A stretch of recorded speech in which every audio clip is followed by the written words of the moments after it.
Jadi pada kesempatan kali ini aku Salwatia Barokah sebagai narator dari kelompok 9 bersama anggota lainnya akan menjelaskan bagaimana profil dan kondisi UMKM yang kami pilih dan menghubungkannya dengan konsep dasar organisasi sesuai dengan mata kuliah dasar-dasar organisasi.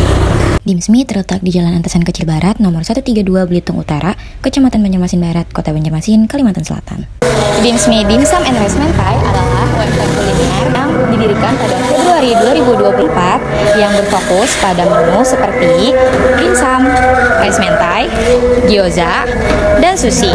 Usaha ini memiliki struktur sederhana, yaitu dengan 2 owner, Lukman dan Orik, dan 2 karyawan, Tasya dan Nazwa.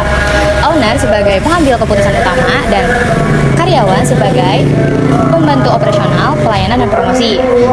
Dengan target pasar yaitu Gen Z, Gen X, dan Gen Milenial. Dari analisis organisasi, DIMSMI memiliki tujuan yang beragam, mulai dari meningkatkan penjualan harian, menjaga kualitas produk, hingga rencana jangka panjang untuk membuka cabang baru dan melakukan pengembangan sistem manajemen. Lalu, sistem kerja DIMSMI juga masih sederhana dan fleksibel, dengan menggunakan proses perencanaan, pembagian tugas, serta kontrol yang dilakukan secara rutin. Bentuk kepemilikan UMKM ini adalah perorangan. Owner ini bertanggung jawab dalam pengambilan keputusan dan penyusunan strategi, sementara 2 karyawan lainnya menjalankan berbagai tugas operasional. DIMSMI beroperasi dalam persaingan kuliner yang cukup ramai dengan konsumen yang beragam serta produk dimsum yang termasuk tren pasar dan diminati saat ini.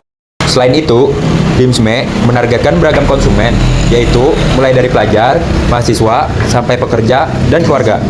Dalam operasionalnya, DIMSMI bekerja sama dengan pemasok lokal untuk menjaga kualitas bahan baku dan ketersediaan produk.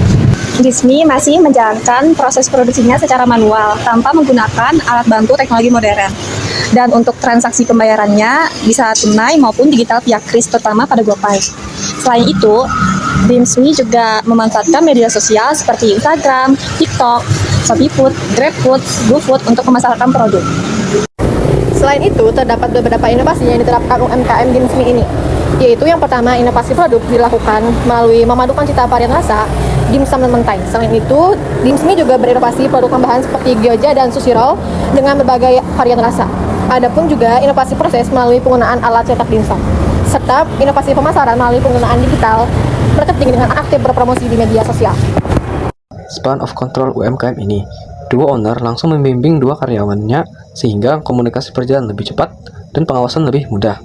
Karyawan menjalankan tugas dengan aturan kerja yang masih simpel dan kekeluargaan tidak formalitas. Sistem yang diterapkan bersifat sentralisasi karena seluruh keputusan ditentukan oleh owner, sementara karyawan hanya fokus menjalankan instruksinya saja. Selanjutnya, yaitu kalau ada konflik biasanya muncul karena adanya kesalahan dalam pelayanan operasional. Terkadang juga terjadi miskomunikasi antar karyawan maupun dengan pemilik. Hal ini diatasi melalui diskusi langsung hari itu juga dan koordinasi yang cepat. Selain itu, budaya organisasi pada UMKM ini ditandai dengan komunikasi yang terbuka dan menganut nilai kejujuran, tanggung jawab, dan kualitas kerja. Karyawan menunjukkan sikap kerjasama, saling membantu, serta menekankan kebersamaan dan fleksibel dalam menyelesaikan tugas sebagai tradisi kerja yang dijalankan. Halo, balik lagi sama aku. Jadi kita masuk ke materi terakhir, yaitu bagaimana sih pengelolaan perubahan organisasi menurut owner DIMSMI. Jadi langsung aja kita bersama Katorik sebagai owner dari DIMSMI. Apakah UMKM ini pernah melakukan rebranding? Perubahan itu nggak pernah, karena ini coba-coba aja dulu. Awalnya itu ternyata bagus, ya udah gitu, diterusin aja. Paling kami ini ada 2 cabang. Nah, 2 cabangnya itu beda pengelola, itu aja sih, di Banjarbaru sama Banjarmasin. Nah, selain buka cabang, itu adalah kakak distribusi dimsum ke toko-toko gitu kak, atau ke kafe-kafe?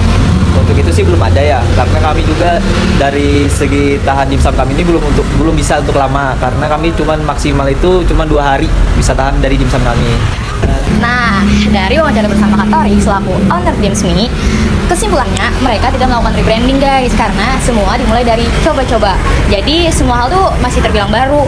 Terus mereka juga memperluas pasar dengan cara membuka cabang baru di Banjarbaru. Jadi DIMSMI itu mempunyai 2 usaha guys. Jadi yang pertama, toko utama di Banjarmasin dan cabangnya ada di Banjarbaru. Oke guys, demikian video profil UMKM DIMSMI yang kami observasi beserta analisis konsep organisasinya. Saya Salwatia Barokah sebagai narator bersama anggota mengucapkan terima kasih.